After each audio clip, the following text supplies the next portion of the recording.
sangat cepat.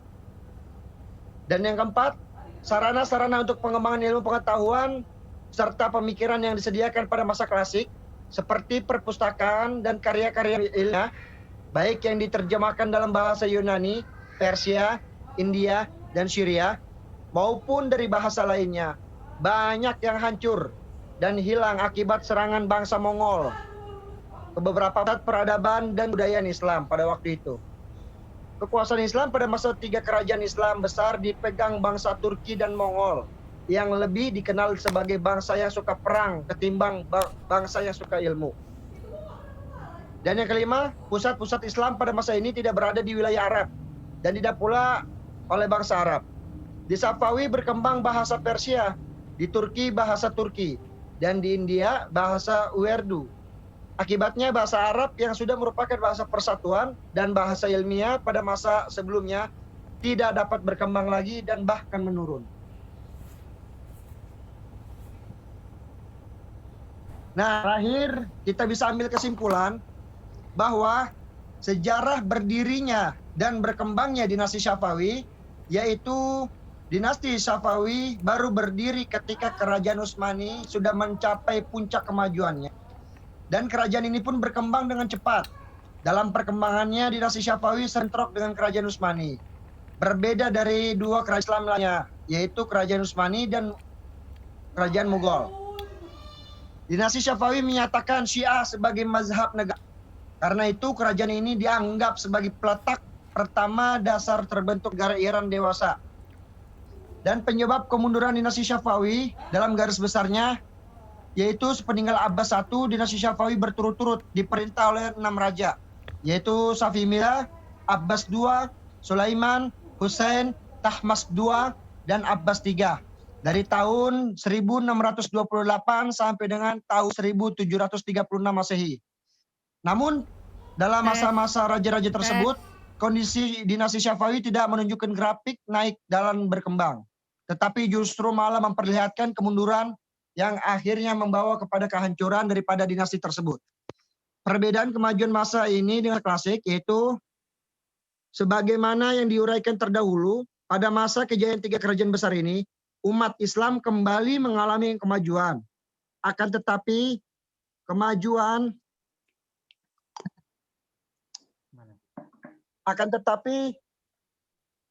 yang dicapai berbeda dengan kemajuan yang dicapai pada masa klasik Islam. Kemajuan pada masa klasik yang jauh lebih kompleks.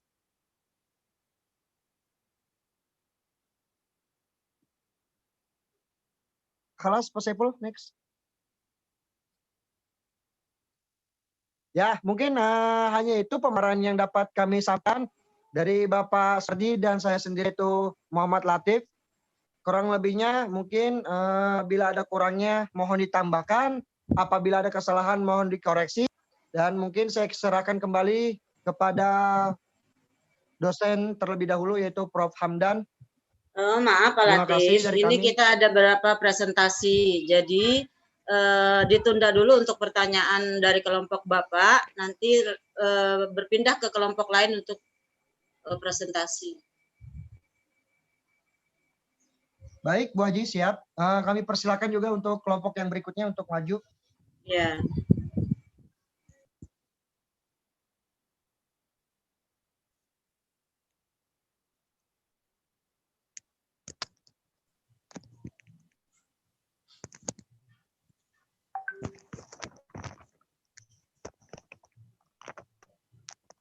Baik.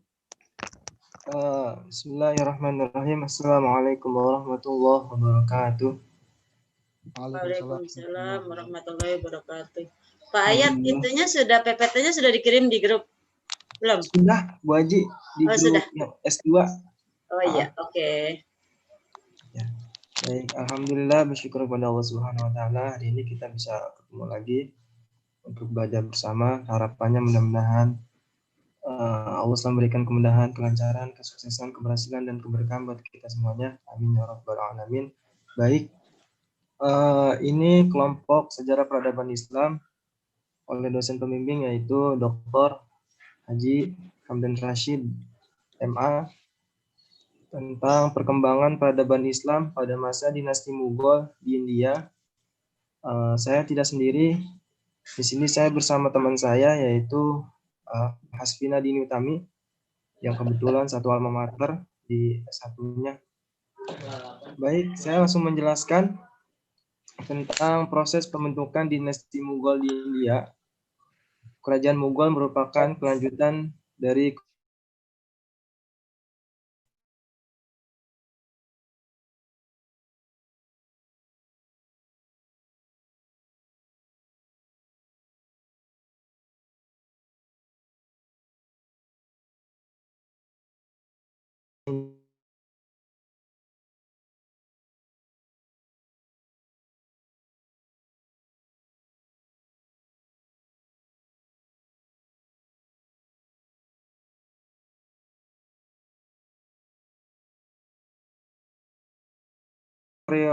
periodisasi sejarah Islam dikenal sebagai masa kejayaan kedua setelah sebelumnya mengalami kecemerlangan pada dinasti Abbasiyah. Kerajaan Moghul atau Mughal ini didirikan oleh Zahiruddin Muhammad Babur 1526 sampai 1530 Masehi, salah satu cucu dari Timur Leng. Ayahnya Umar Mirza, penguasa Fergana. Babur mewarisi daerah Fergana dari orang tuanya ketika masih berusia 11 tahun. Ia seorang penakluk Muslim dari Asia Tengah yang mendirikan Wangsa Mughal di India. Baginda merupakan keturunan langsung timur melalui keluarga bapaknya dan juga keturunan Genghis Khan melalui keluarga ibunya. Ia berambisi dan bertekad akan menaklukkan Samarkand yang menjadi kota penting di Asia Tengah pada masa itu. Pada mulanya, ia mengalami kekalahan, tetapi karena mendapat bantuan dari Raja Syafawi, Ismail I akhirnya berhasil menaklukkan Samarkand pada tahun 1494 Masehi. Pada tahun 1504 Masehi, ia menduduki Kabul, ibu kota Afghanistan. Setelah Kabul dapat ditaklukkan, Babur meneruskan ekspansinya ke India. Kala itu Ibrahim Lodi, penguasa India, dilanda krisis, sehingga stabilitas pemerintahan menjadi kacau. Alam Khan, paman dari Ibrahim Lodi,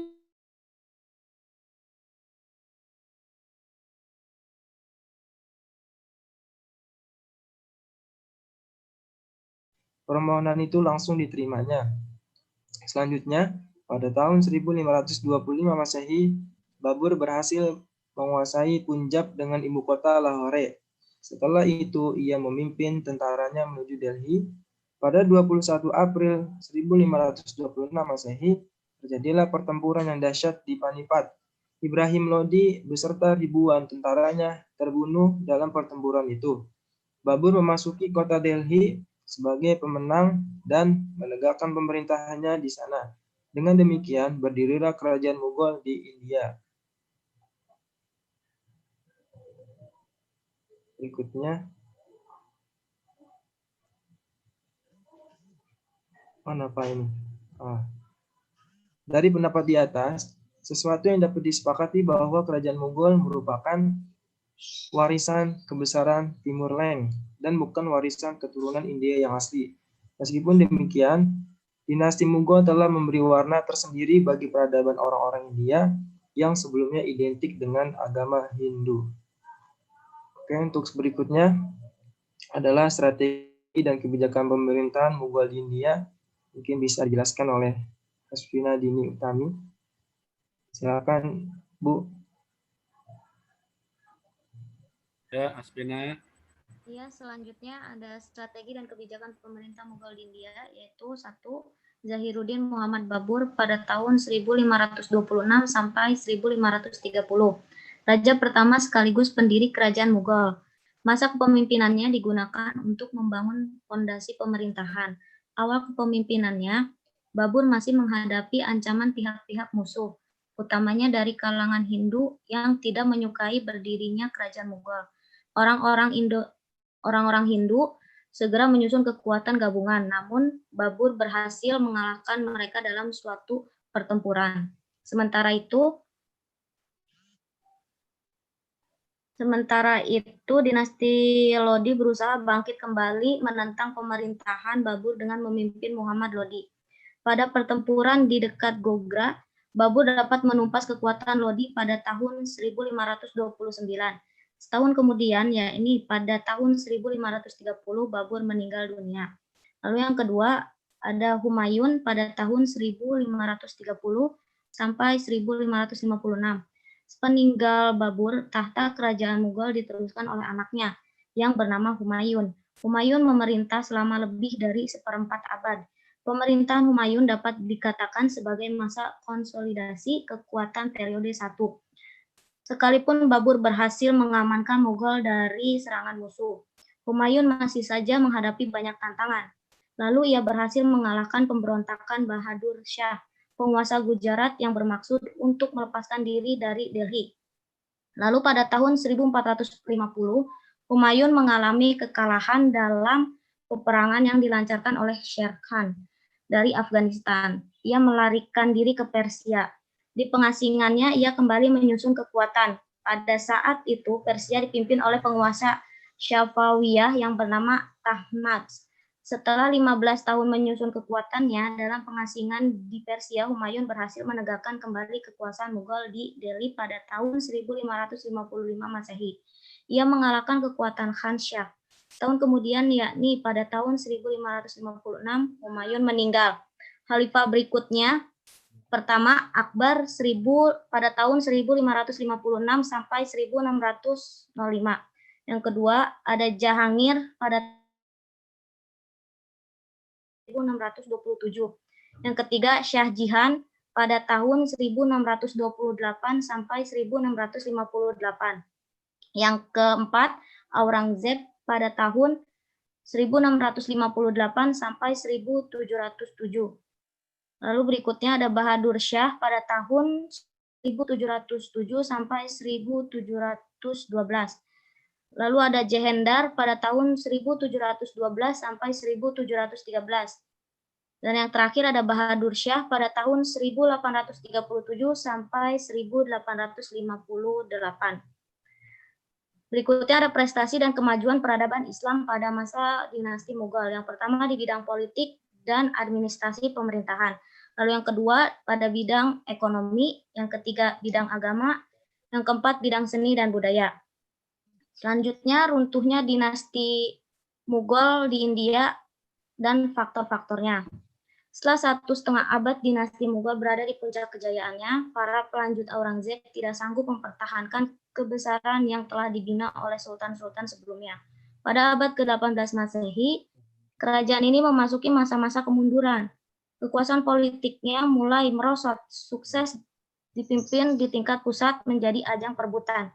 Gerakan separatis Hindu di India Tengah, Syekh di belahan utara dan Islam di bagian timur semakin lama semakin mengancam.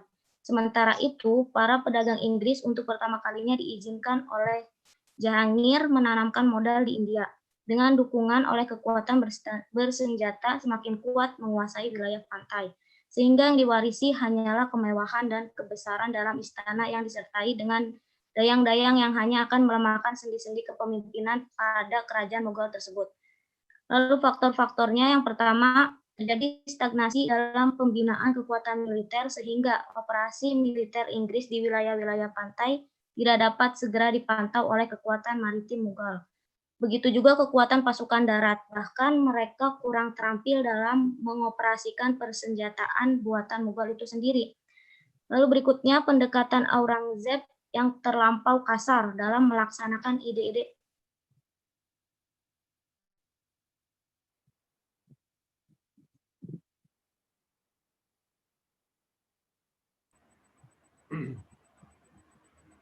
Halo. Ayat lanjutkan kali. Oke, kenapa nih? Ya. Oke, saya lanjutkan. Yang kedua, pendekatan Aurangzeb yang terlalu kasar dalam melaksanakan ide-ide Puritan dan kecenderungan asketisnya, sehingga konflik antaragama sangat sukar diatasi oleh sultan-sultan sesudahnya. Yang ketiga, dekadensi moral dan gaya hidup mewah di kalangan elit politik yang mengakibatkan pemborosan dalam penggunaan uang negara. Yang keempat, semua pewaris kerajaan pada masa terakhir adalah orang-orang lemah dalam bidang kepemimpinan, sehingga tidak mampu menangani kemerosotan politik dalam negeri. Yang Berikutnya adalah kesimpulannya. Dari paparan sebelumnya, dapat diambil kesimpulan bahwa hadirnya kerajaan Mughal di India menandakan bahwa peradaban Islam masih dapat dikembang dan disebarluaskan ke seluruh penjuru, terutama India, sebagai pusat dari kerajaan tersebut pasca tumbangnya dinasti besar dalam Islam yakni dinasti Abbasiyah oleh Mongol pada tahun 1258. Menariknya lagi bahwa besar atau pendiri kerajaan tersebut ialah memiliki garis keturunan dengan orang yang meluluh lantakkan dinasti Abbasiyah, yaitu Hulagu Khan. Perjalanan pemerintahan kerajaan Mughal cukup lama, sehingga dapat melahirkan peradaban Islam di India yang sebelumnya penduduknya notabene beragama Hindu.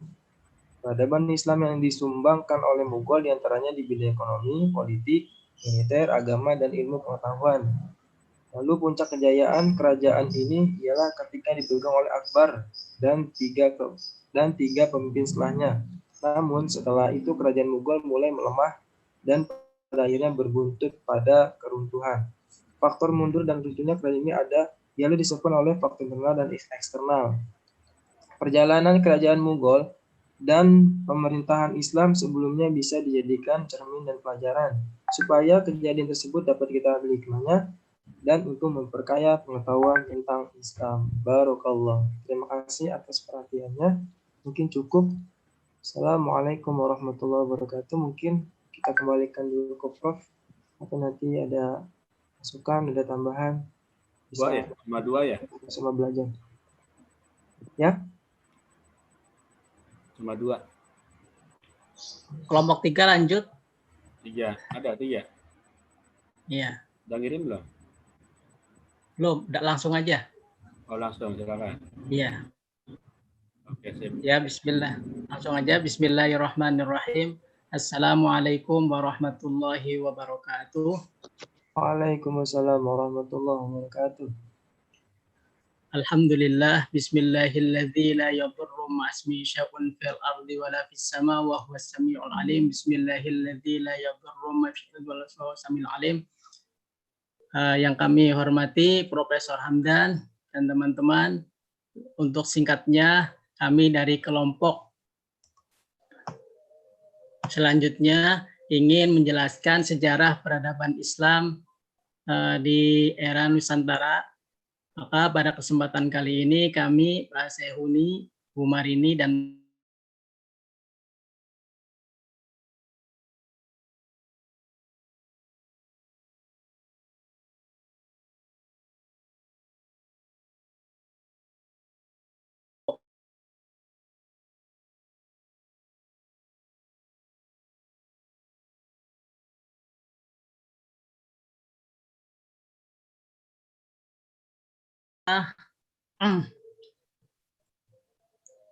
di Irak terjadi pada imam kaum Syiah dikejar-kejar oleh Bani Umayyah. Terus periode kedua diperkirakan pada abad ke-6, 13, yaitu rombongan yang dipimpin oleh Sayyid Jamaluddin Al-Akbari Al-Husaini yang anggotanya merupakan anak cucu beliau sebanyak 17 orang tiba di Gresik. Yang ketiga, periode ketiga diperkirakan pada abad 9 Hijriah atau 16 Masehi. Rombongan ini terdiri dari 45 orang ulama keturunan Muhammad Sahib Mirbat yang berasal dari Tarim, Hadramaut. Mereka tiba-tiba menetap di wilayah di ujung Sumatera. Strategi dakwah para pendakwah di Nusantara. Pembahasan tentang masuknya Islam ke Nusantara dapat dipahami bahwa masuknya agama Islam ke Indonesia terjadi secara periodik. Yang pertama yaitu dengan perdagangan. Pada tahap awal, jalur yang dipergunakan dalam proses Islamisasi di Indonesia adalah perdagangan. Hal ini dapat diketahui melalui adanya kesibukan lalu lintas perdagangan pada abad ke-7 Masehi hingga abad ke-16 Masehi. Yang kedua yaitu perkawinan. Para pedagang Muslim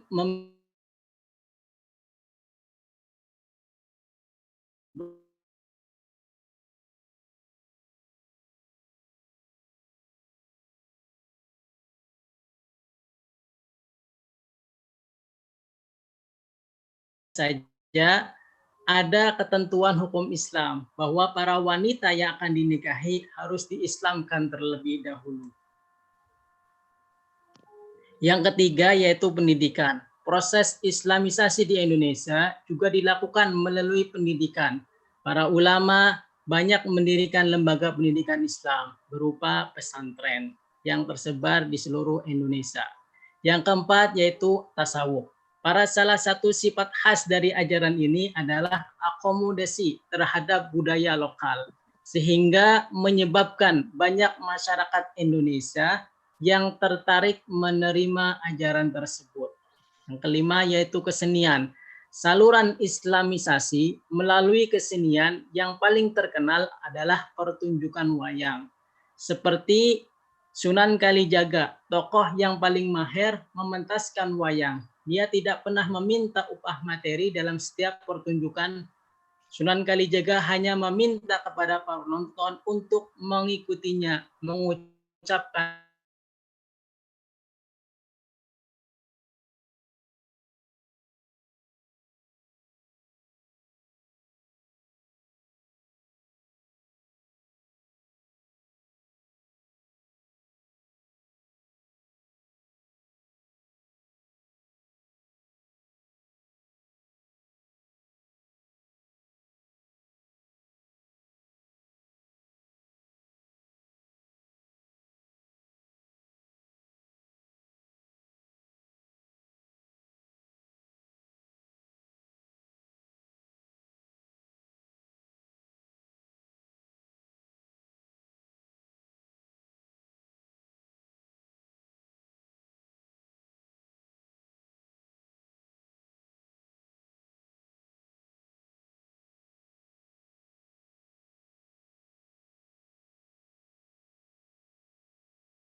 Kerajaan Aceh.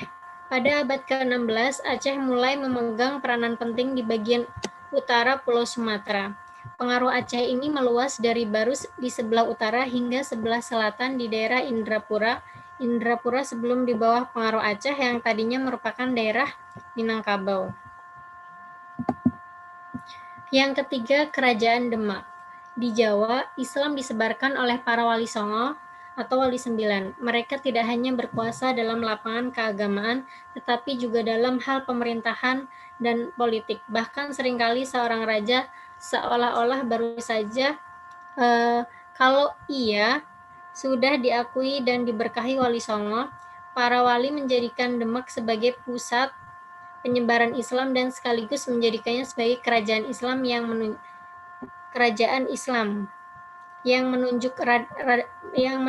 menunjuk Raden Patah sebagai rajanya.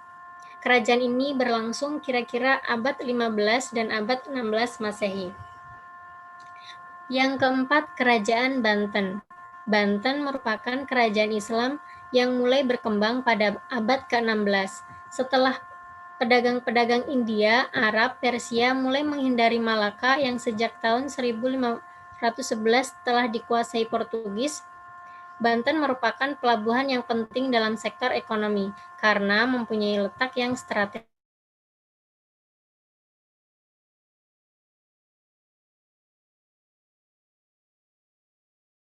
di semenanjung selatan Sulawesi adalah Goa Talo. Kerajaan ini menerima Islam pada tahun 1605 Masehi. Rajanya terkenal dengan nama Tumaparisi Kalona yang berkuasa pada akhir abad ke-15 dan permulaan abad ke-16. Yang keenam, Kerajaan Maluku. Terletak di bagian timur Indonesia, tidak dapat dipisahkan dari jalan perdagangan yang terbentang.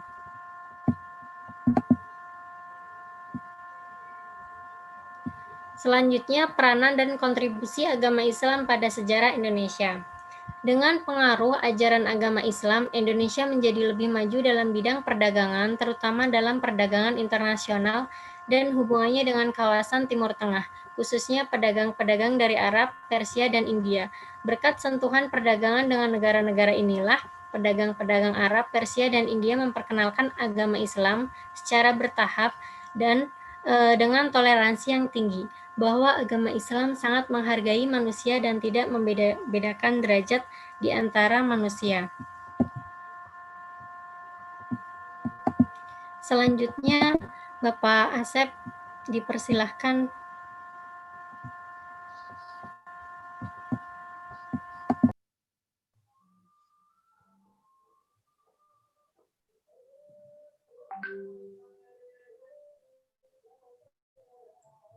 Ya, mohon maaf Bapak Asep, nggak ada suaranya, kami tunggu. Kami lanjutkan aja kembali. Ya, karena untuk menghemat waktu, penyebab runtuhnya kerajaan di Nusantara. Yang pertama, Kerajaan Malaka. Kerajaan Malaka runtuh akibat serangan Portugis pada tahun 1511. Yang kedua, Kerajaan Aceh. Kemunduran kerajaan tersebut disebabkan oleh sebagai berikut, yaitu kekalahan perang antara Aceh melawan Portugis, permusuhan yang hebat di antara kaum ulama yang menganut ajaran berbeda, daerah-daerah yang jauh dari pemerintahan pusat melepaskan diri dari Aceh. Pertahanan Aceh lemah sehingga bangsa-bangsa Eropa berhasil mendesak dan menggeser daerah-daerah perdagangan. Akibatnya perekonomian melemah. Kerajaan Demak. Kerajaan Demak runtuh disebabkan oleh pembalasan dendam yang dilakukan oleh Ratu Kalinyamat yang bekerja sama dengan Bupati Pajang Hadiwijaya. Mereka berdua menyingkirkan Arya Penangsang sebagai pemimpin kerajaan Demak karena Arya Penangsang telah membunuh suami dan adik suami dari Ratu Kalinyamat. Kerajaan Banten. Kerajaan Banten mundur berawal dari mangkatnya Raja Besar Banten, Maulana Yusuf. Setelah meninggalnya Raja Besar, terjadilah perang saudara di antara saudara Maulana Yusuf dengan saudara yang lainnya. Sejak itu Banten mulai hancur, apalagi sudah tidak ada lagi raja yang cakap seperti Maulana Yusuf. Kerajaan Gorontalo. Upaya Belanda untuk mengakhiri peperangan dengan Makassar dengan melakukan politik adu domba antara Makassar dengan Kerajaan Bone. Raja Bone yaitu Arupalaka yang merasa dijajah oleh Makassar meminta bantuan VOC untuk melepaskan diri dari kekuatan Makassar. Sebagai akibatnya, Arupalaka bersekutu dengan VOC untuk menghancurkan Makassar.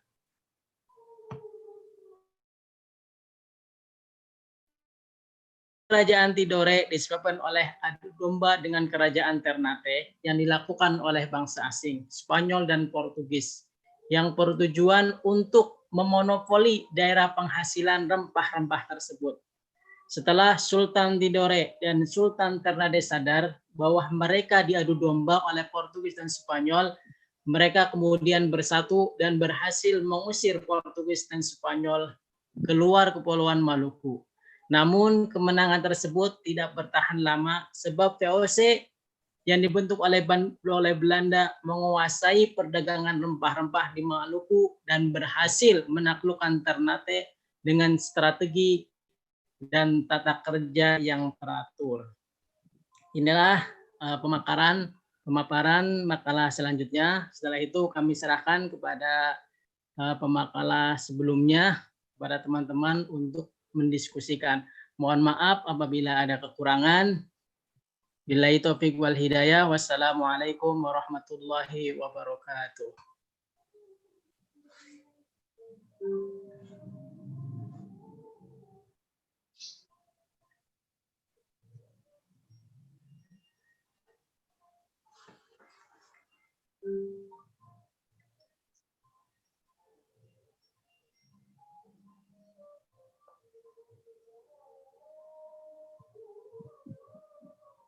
Ya, selanjutnya kami serahkan kepada teman-teman atau langsung kepada Profesor Hamdan.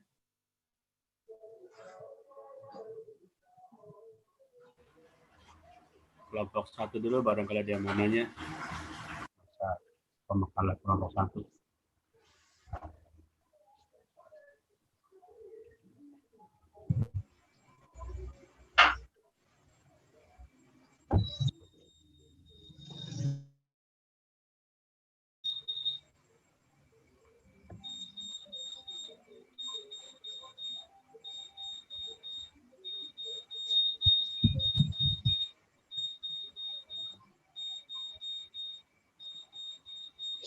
Hamdan belum di-unmute.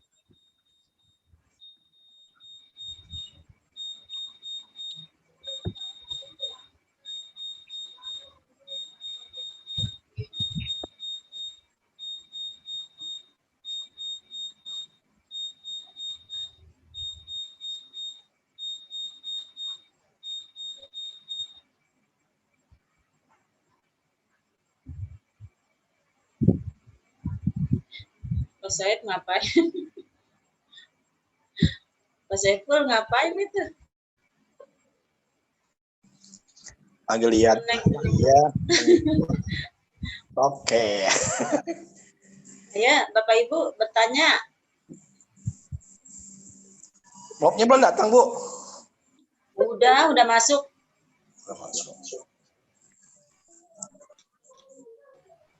Karena udah cukup semua jelas, mungkin Udah nanti masuk diserahkan tadi. ke Pak Profesor.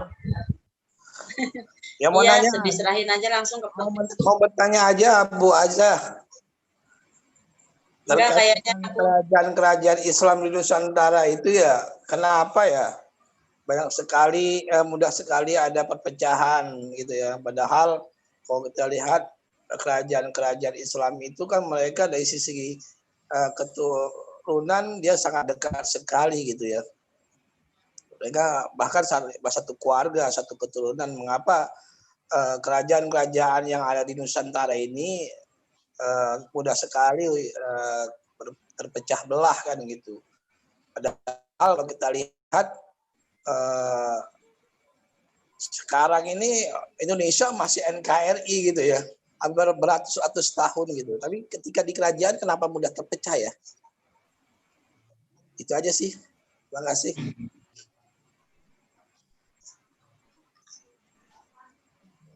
untuk pertanyaan Pak Sehuni ya kelompoknya ya. Ya, kami akan Pak Taufik berusaha. bertanya ke Pak Sehuni. Ya, kami akan berusaha untuk menjawab bahwasanya secara historis kerajaan-kerajaan Islam Nusantara itu masih terfokus kepada daerah-daerahnya. Jadi di wilayah kerajaan Islam di Sumatera, Jawa, atau di daerah Kalimantan atau selanjutnya. Walaupun secara demografis belum bisa menguasai untuk wilayah lainnya. Karena dulu secara historis Indonesia terpecah dengan adanya kerajaan-kerajaan, ada kerajaan Hindu, Buddha, yang mana secara kesejarahan dulu dikuasai oleh kerajaan Hindu, kerajaan Majapahit atau Sriwijaya yang bisa menguasai seluruh yang dinamakan Nusantara Indonesia, hampir melebihi dari wilayah kekuasaannya Indonesia. Tapi secara berdirinya kerajaan Islam kan terfokus kepada wilayahnya masing-masing. Otomatis yang di Demak belum bisa menyebarkan, menguasai wilayah yang lainnya, keburu dia mengalami kehancuran. Ya, kerajaan Demak belum bisa menguasai wilayah yang lainnya, otomatis dia mengalami kehancuran karena masanya. Itu aja, mungkin ada tambahan Bu Marini? Cukup, Pak. Cukup. Ya, mungkin cukup Pak Taufik. Ya, terima kasih, Pak.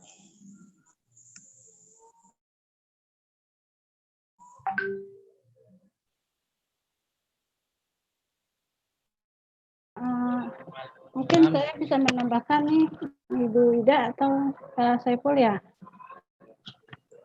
Dari ketiga makalah yang saya simak tadi, kayaknya dari kelompok Rasunadi berdirinya dinasti Syafawi, kemudian dari pembentukan dinasti Mongol di India, dan masuknya Islam ke Nusantara dengan berdirinya kerajaan-kerajaan Islam, saya menarik kesimpulan bahwa dari semuanya itu ya mereka mundur disebabkan karena dua faktor.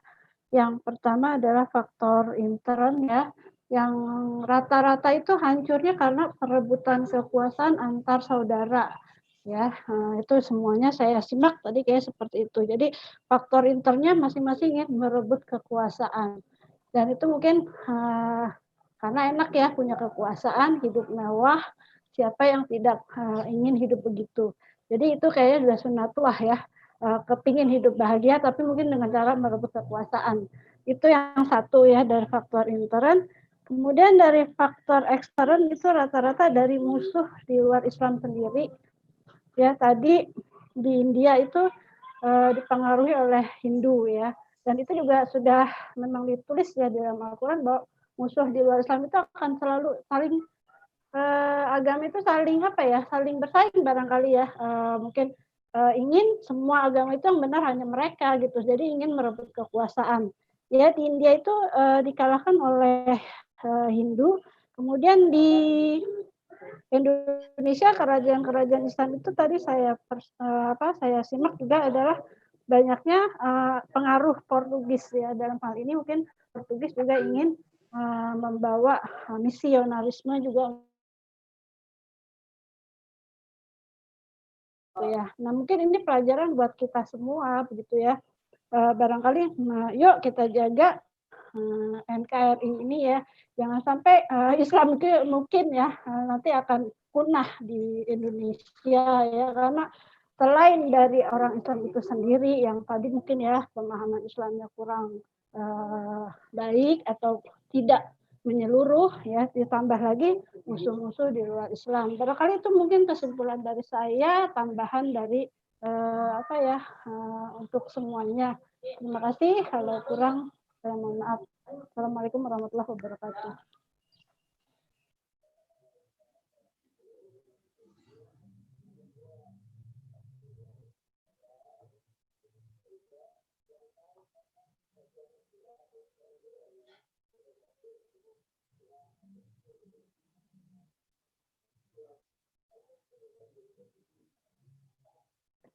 Ya, silakan dilanjut Pak Ketua, Bu Ida.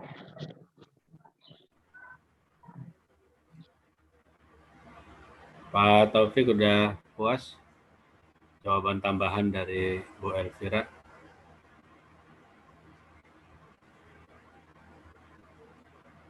Ya, pertanyaan selanjutnya barangkali ada yang mau nanya.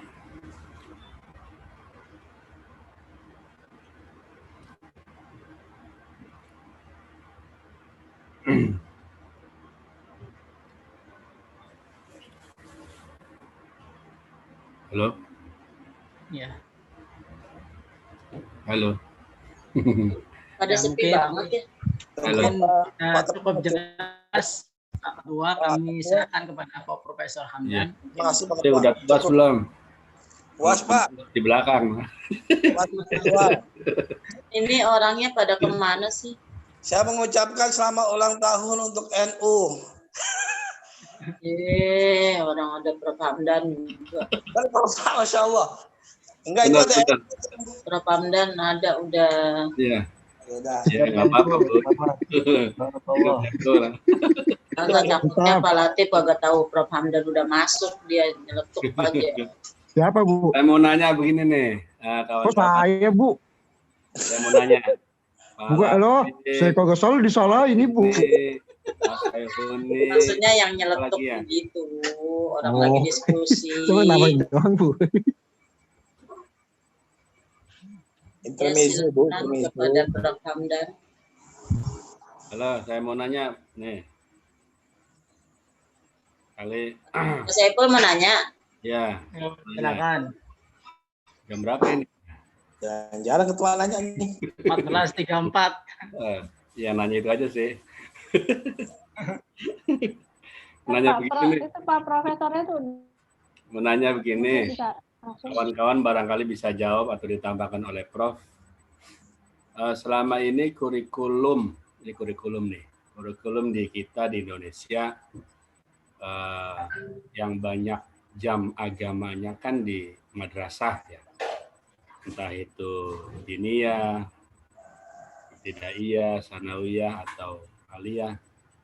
Terutama di madrasah ini kurikulumnya kelihatannya tidak menyinggung tentang peradaban Islam yang seyogianya, contohnya ada usulan dari pemerintah waktu itu kurikulum untuk sejarah itu dihapuskan. Untuk kurikulum sejarah dihapuskan. Dan yang timbul adalah tentang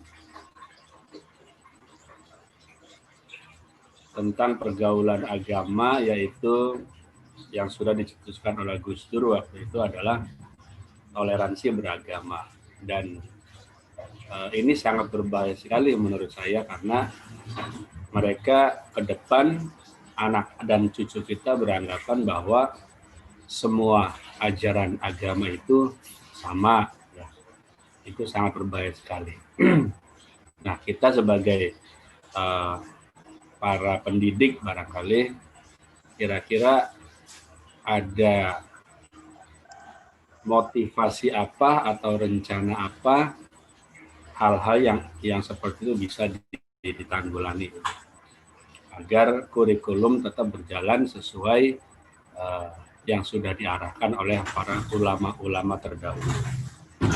Mungkin itu saja, barangkali ada yang bisa menjawab. Jadi supaya kurikulumnya itu nggak dihapus ke depan gitu, agar anak cucu kita tahu tentang sejarah, kemudian peradaban Islam dan lain-lain. Sementara ke depan kan ada yang mengusulkan bahwa materi agama itu dihapuskan. Mangga, silahkan yang punya mangga.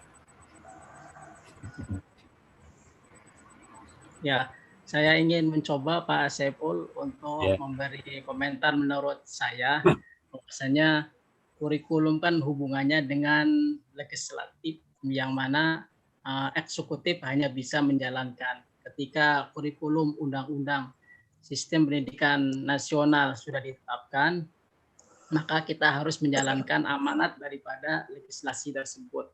Otomatis yang namanya kalau di jalur madrasah, insya Allah semua pendidikan agama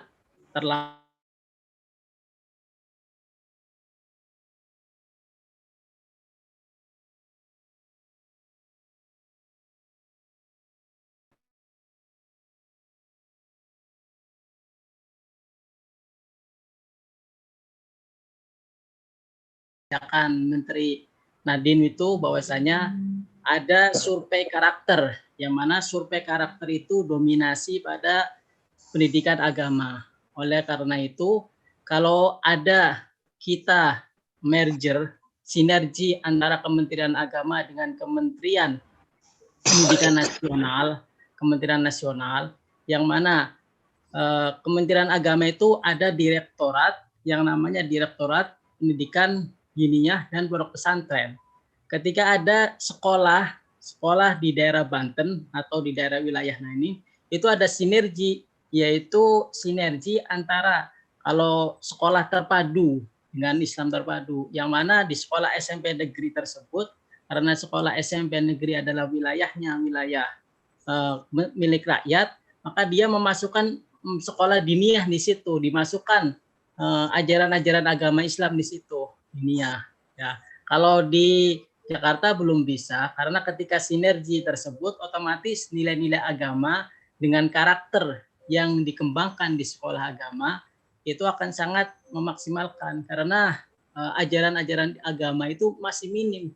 Kita nggak ada penguatan dengan 3, walaupun ada pembiasaan-pembiasaan, tapi kalau kurikulumnya nggak mendukung, tapi dengan adanya kebijakan survei karakter yang mana kedepannya nanti otomatis akan menjadi dominan survei karakter, tapi cuma sebatas kebijakan survei karakter kan bisa, katanya survei karakter itu akan benar-benar disurvei sekolah tersebut. Ya, untuk pelajaran-pelajaran agama, ketika kebijakan ada sinergi dari kementerian yang lain, otomatis akan menjadi dominan. Bahwasanya pelajaran agama akan masuk, ada di tambahan madrasah diniyah. Jadi madrasah diniyah nanti akan dimasukkan ke dalam kurikulum pendidikan agama Islam. Nah, itu aja mungkin tambahannya, Pak Saiful. Berarti sesuai kebijakan daerah berarti ya?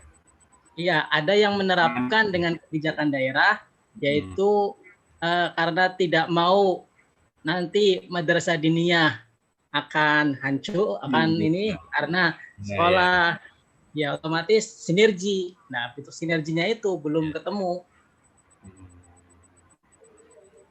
Kita tetap masih proses ya. Masih proses ya, baru. Ya mudah-mudahan Pak Sehuni jadi anggota DPR komisi berapa? Ya. Saya pula yang punya masa banyak. Yes, salam. Ya cukup, Ya. makasih Pak Sehuni. Ayo, terima kasih. Ya. Kami serahkan kepada Profesor Hamdan untuk memberi masukan kepada 3 kelompok ini.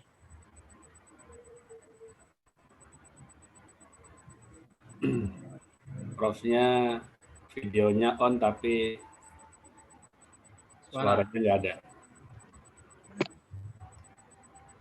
Belum dibuka beliau. Assalamualaikum Prof. Prof.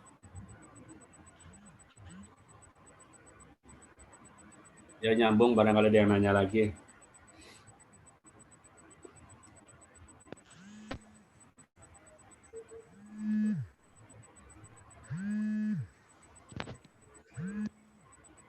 Atika nanya, Atika.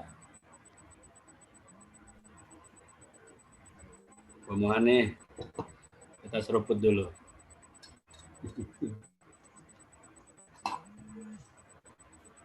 Pada tidur kali ini ya?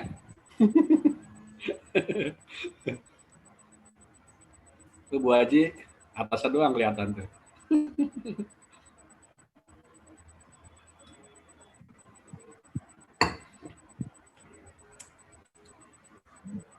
Ntar mau saya telepon Profnya. Udah kelihatan tuh.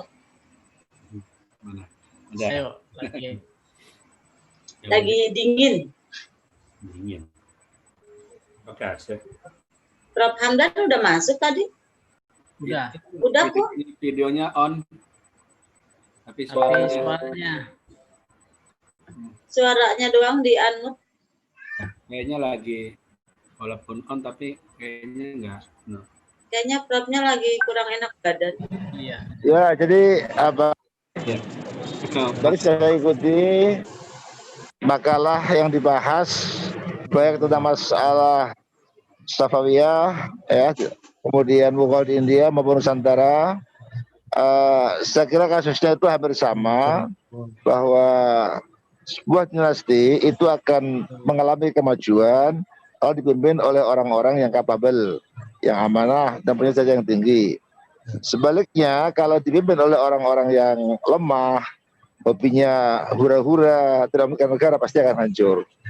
Dan kita melihat ada kebijakan yang luar biasa masuk Islam di Nusantara, ya, di mana para ulama, para saudagar, mereka mengembangkan Islam di Nusantara itu dengan cara yang sangat bijak, sehingga bisa diterima dengan baik.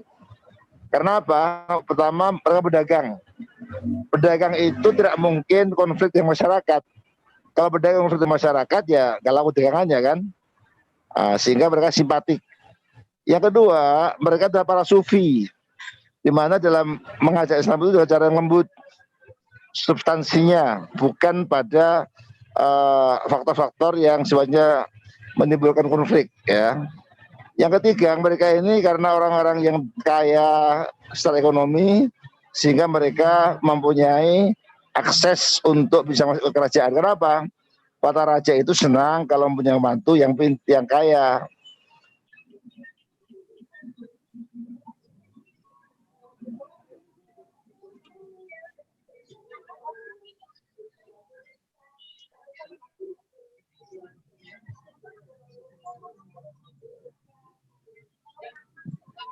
Sehingga mereka diambil menantu oleh para raja, saling menguntungkan.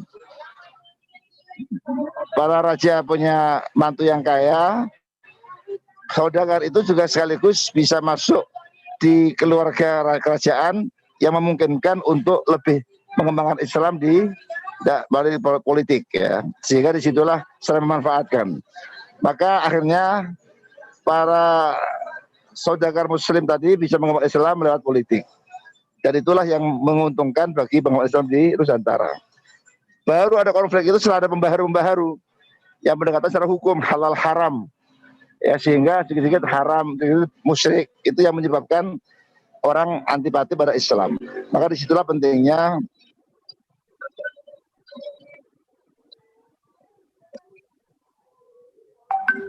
saya sebentar lagi dokter. Ya. Iya. Oh.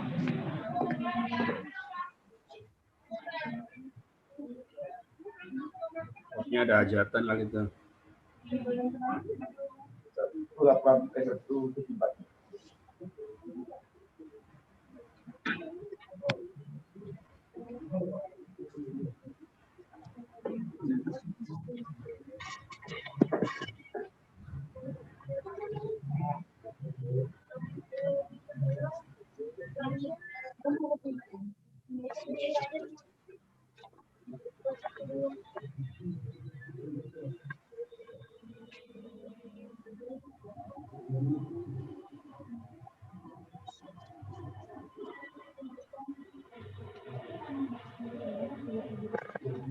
Ya. Tadi padahal kita kemana tadi? Kita kemana tadi? Oh, ya. Tapi saya lama kan, tadi saya ada 1,5 jam nunggu. Iya, nggak maksudnya ini apa? Ada suhunya jadi naik.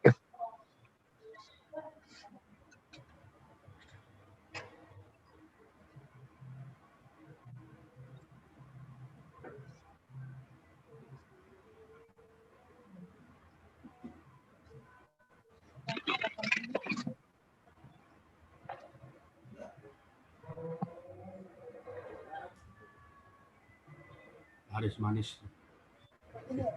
Ya, terima kasih. Siapa? Coklat apa?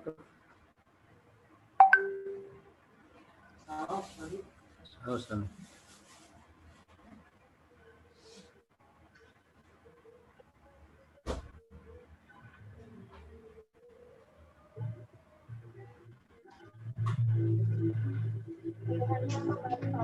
Satu pilot. Selain yang darah itu. Iya, betul. Ternyata berlangsung, nggak sampai sekarang belum sembuh.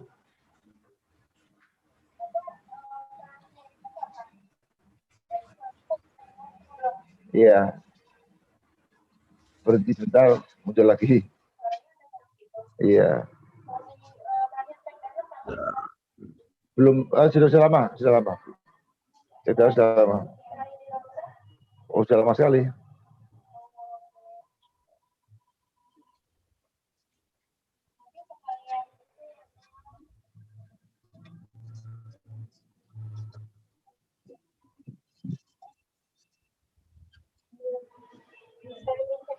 Ya, boleh. Ya.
Hah?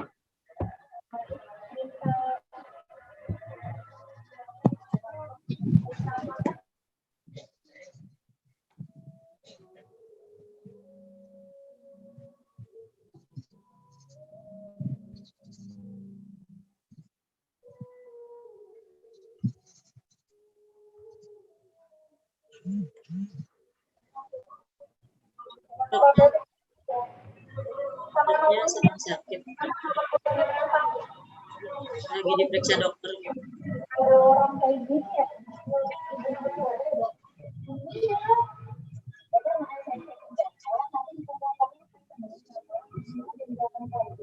Ya.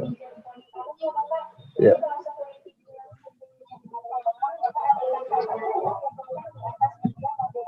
Gimana itu? Oh ya.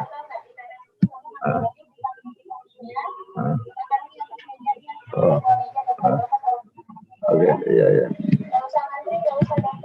Iya ya.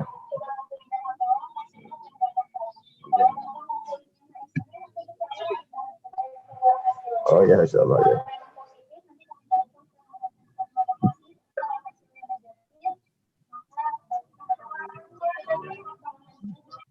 Ya, ya, ya, ya. Belum masih bagus. Masih.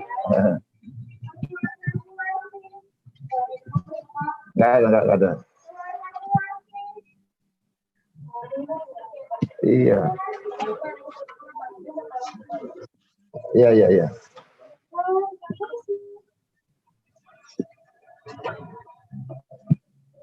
Saya itu pengajar, penceramah, jadi iya. Iya, betul. Iya, iya. Iya, iya.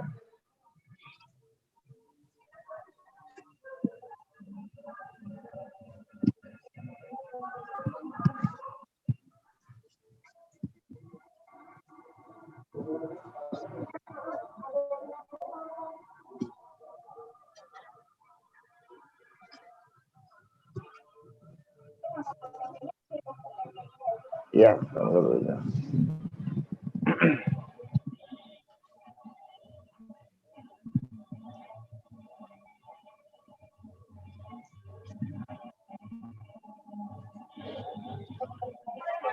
Iya, ya.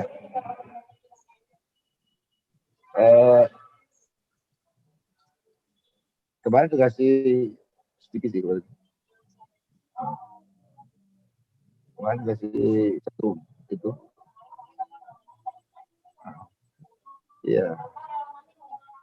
Antara 4, 11. Kalau di dalam. Ya. RT 016, RW 02. Ya, Gandaria Utara.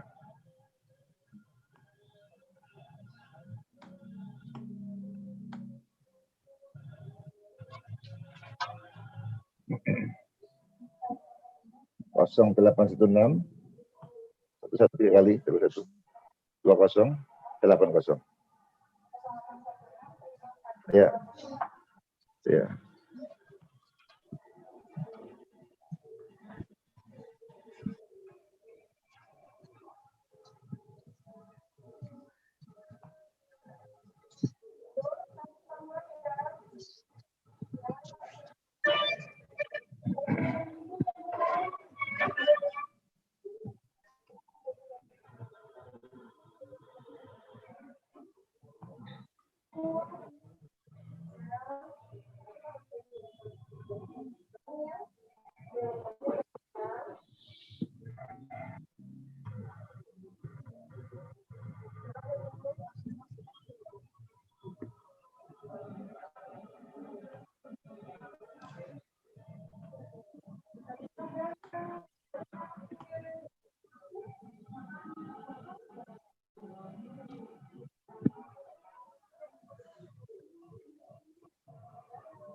Kumaha.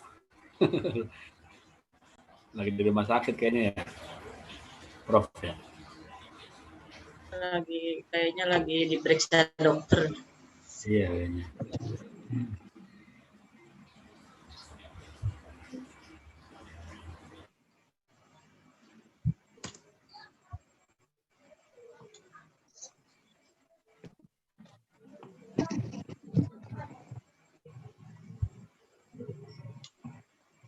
Bu Julia barangkali mau bertanya.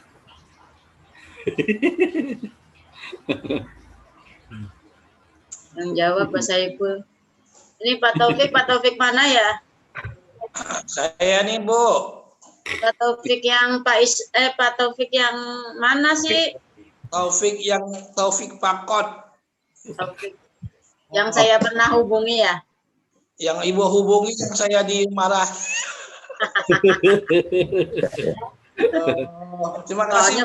Soalnya banyak banget nama Taufik, jadinya bingung. Itu dia, saya juga bingung saya. Tapi yang asli saya Bu. Yang ada yang namanya Pak Haji Taufikur Rahman siapa? Di Jombang. Bukan, Taufikur Rahman namanya. Tinggalkan. Haji Taufikur Rahman. Oh gitu ya.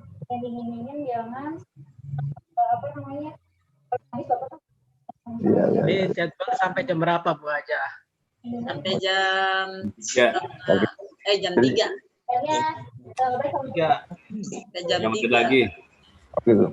10 menit lagi. Oh. Oh gitu ya, ya. Hanya karena bukan sekarang kan? Ya kan? Iya. Iya. Iya. Iya, iya. Oke, iya, iya.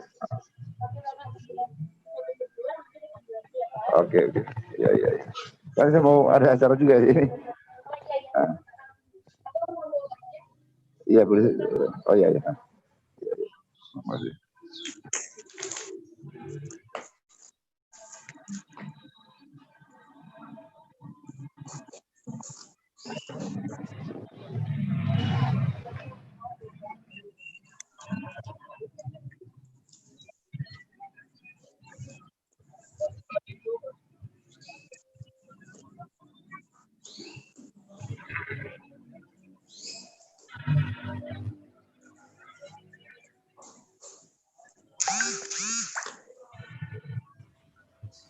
Pak Sunardi nggak ada jadwal nikahin.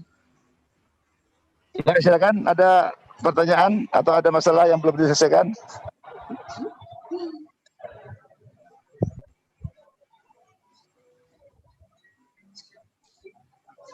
Halo? Ya, Prof. Ya, Prof. Ada Diberikan pertanyaan. waktu untuk Prof menjelaskan.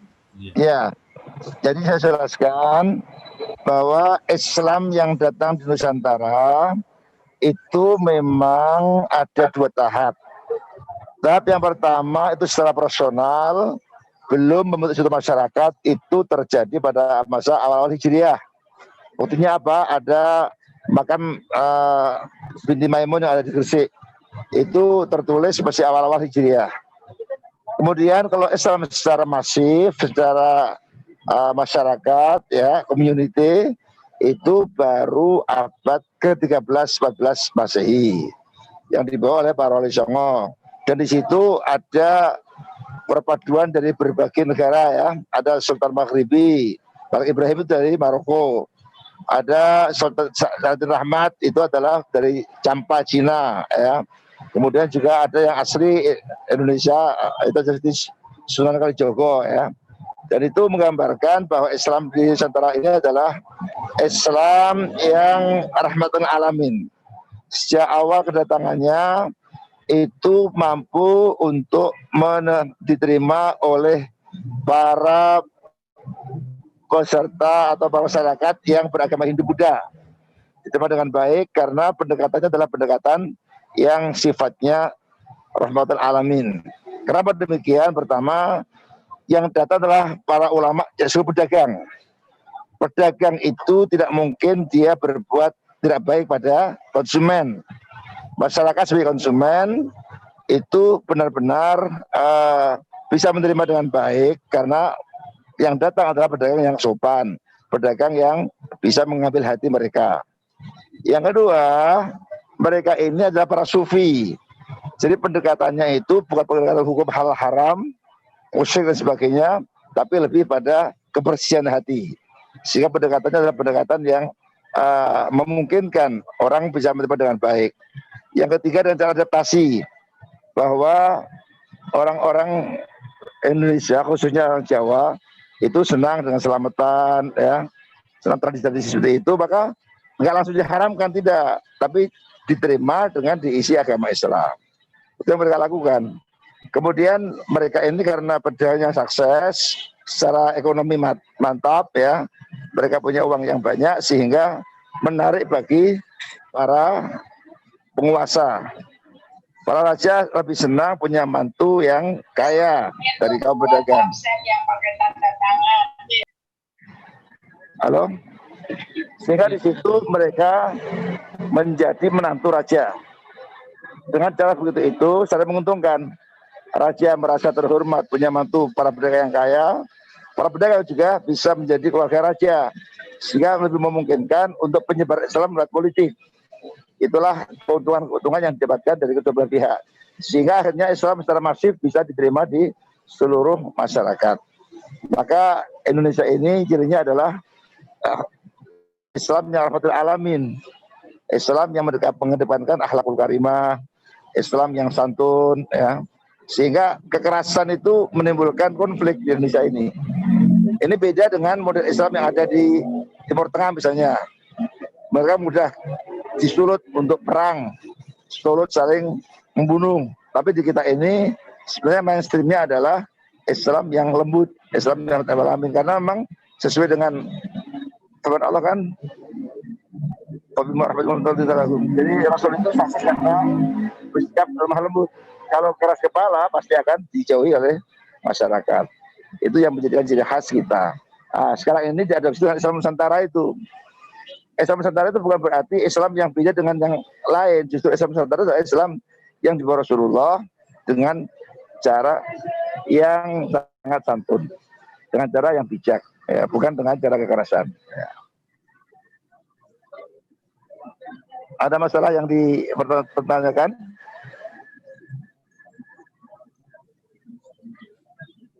Ya, Pak Profesor Andan, ketika menghadapi adanya Islam yang jalil kelas di Indonesia, kan kita menginginkan ke depannya Islam itu agar berjalan damai. Bagaimana untuk mengikis antara ketika aliran keras tentang radikalisme yang mengatakan Islam Nusantara dengan Islam yang bukan, itu biar ketemu itu gimana Pak Prof? Biar kita itu ke depannya Indonesia lebih damai, lebih tenang. Ya, saya kira harus ada dialog. Harus sering didialogkan antara Islam yang radikal biasanya dalam pemahaman yang secara tekstual. Ayat Quran berkenaan masalah perang langsung ditafsirkan, dipahami apa adanya. Padahal harus dimaknai dalam kondisi perang kita pakai ayat perang, kalau si damai harus pakai ayat damai gitu kan. Pemahaman Islam bahwa kita harus menjaga Islam itu benar, tetapi Islam itu memahami secara tadarruj, secara perlahan-lahan. Kalau kita lihat sejarah pengharaman khamr itu bertahap, ya. Mereka ini ingin semuanya serba instan, ya. Semuanya masyarakat harus jadi orang baik semua, nggak ada perjudian, nggak ada pelacuran, itu impossible, ya. Kita memang harus dakwah, amar ma'ruf nahi munkar, tetapi perlu dengan cara yang santun. Jadi perlu ada dialog. Perlu dialog sama-sama muslimnya, tujuannya sama kepada Allah Subhanahu wa taala. Tujuan kita adalah cara ridho Allah, mengembangkan Islam, tetapi hendaklah dengan cara yang santun. Maka di situ penting ada dialog, mempertemukan antara kelompok yang radikal, kelompok yang liberal, yang moderat. Jadi harus diakui di Indonesia ini khususnya memang ada sekarang ini Islam yang dipahami secara moderat. Ini yang mainstream yang paling banyak. Tapi juga saat yang sama ada Islam yang radikal. Dikit-dikit haram, dikit musyrik, dikit bid'ah. Biasanya adalah produk Wahabi. Saat yang sama juga ada Islam yang liberal. Mereka nggak terikat dengan teks Al-Quran, tetapi nilai-nilainya. Misalnya warisan, laki dan perempuan disamakan. Ya. laki dan kemudian dalam perkawinan itu cenderung ingin menyamakan laki dan perempuan, ada kewajibannya dan seterusnya. Jadi harus diakui ada pemahaman Islam secara radikal, ada Islam yang secara liberal, saat yang sama juga ada yang moderat. Itu memang perlu ada dialog. Dan ini harus ada pemimpin yang bisa menerima semua pihak, yang disegani semua pihak. Yang sekarang ini adalah pemimpin-pemimpinnya belum ada yang bisa diterima semua pihak, sehingga jalan masing-masing. Yang liberal jalan sendiri, yang moderat jalan sendiri, yang radikal jalan sendiri. Ini repotnya. Kita belum punya pemimpin yang sekaliber Buya Hamka misalnya ya, yang bisa diterima banyak pihak. Ini kita perlu menunjuk pemimpin yang seperti itu. Kalau nggak ada dialog, akhirnya saling mencurigai, akhirnya saling menuduh yang negatif. Ya.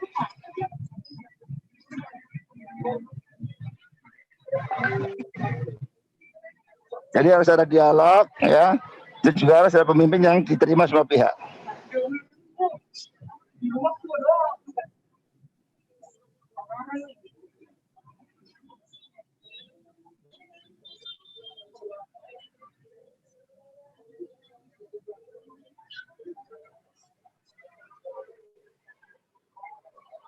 Halo?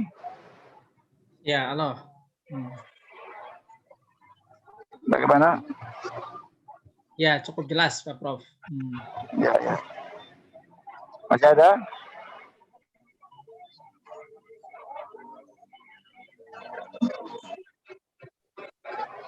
Masih ada? Tidak ada. Sudah ada. Baik, kalau nggak ada kita tutup dengan bacaan hamdalah. Alhamdulillah. Terima kasih. Mohon maaf. Assalamualaikum warahmatullahi wabarakatuh. Waalaikumsalam warahmatullahi wabarakatuh. Sabar ya Bu Julia. Bu Julia nanti nanya. Sehat. Jadi mungkin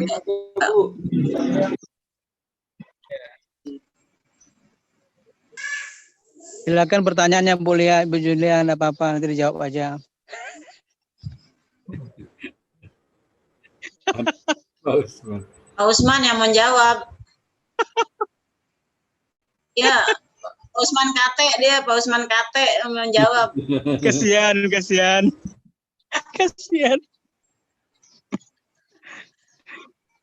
Udah Bu Julia nanya, Pak Usman siap tuh. Itu pokoknya masih ada itu, Bu. Iya, Profnya lagi kurang sehat, jadi kasihan kalau. Masih ada bomnya, coba cek deh. Iya, udah keluar kayaknya. Ya, sabar.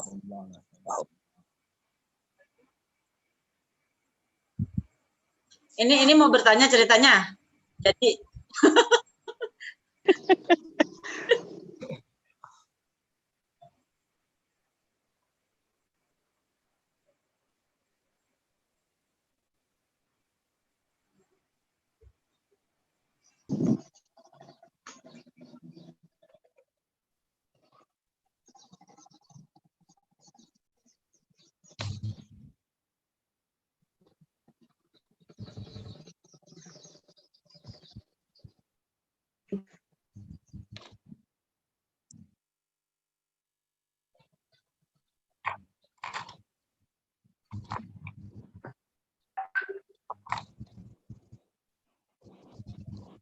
Sekarang nggak usah jauh-jauh, Bu. Itu masalah apa namanya, kalau Ramadan sama Lebaran sih nggak bisa nyatu. Bisa kalau Menteri Agamanya Pak Sunardi. Enggak, kalau lagi rapat itu yang datang itu bukan pemimpinnya, anak buahnya. Begitu kita ini, ya? bukan saya yang ini, itu kan anak buah saya, ya nggak kalau temu.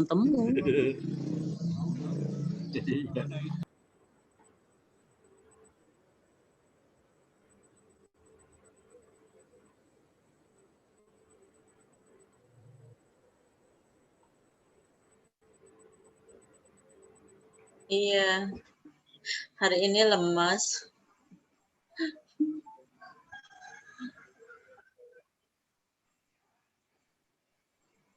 Itu jam berapa lagi keluar ya? kamar. Emang kemarin di kamar? Ya Allah, mendekam ya.